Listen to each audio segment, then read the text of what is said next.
Hi! Welcome back again to Brayla's channel.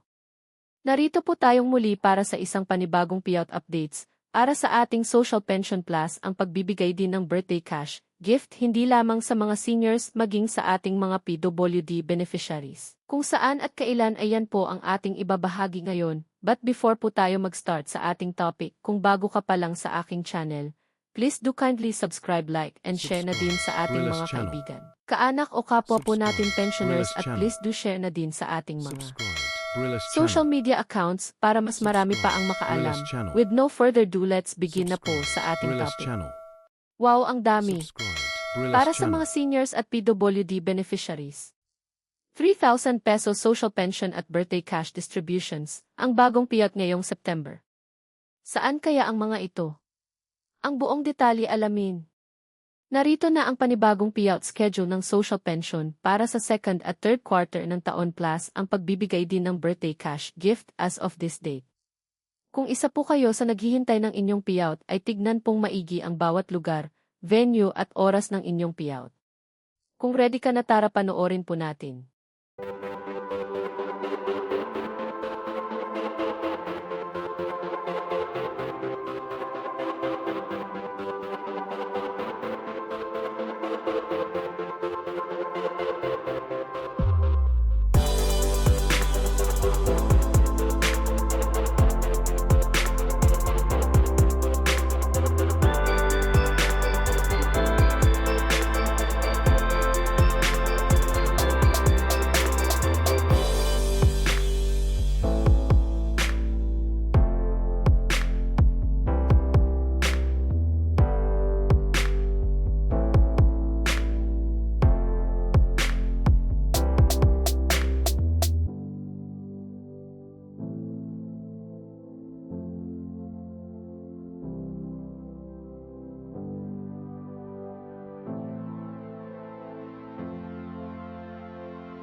Para sa mga may katanungan o hinaing sa kanilang social pension o sa status ng kanilang application at iba pang benepisyo ay maaari po tayong makipag-ugnayan sa ating mga barangay o sa mismong OSCA office para sa agarang kasagutan.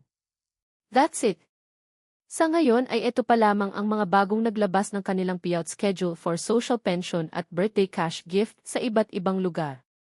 Sa mga naghihintay pa rin at wala pa ring payout schedule ay manatili lamang po kayong nakatutok sa aking channel para sa mga upcoming payout updates. Ang lahat po ng ating binabahagi ay base sa announcement ng bawat municipalities. Marami pong salamat and God bless po sa lahat.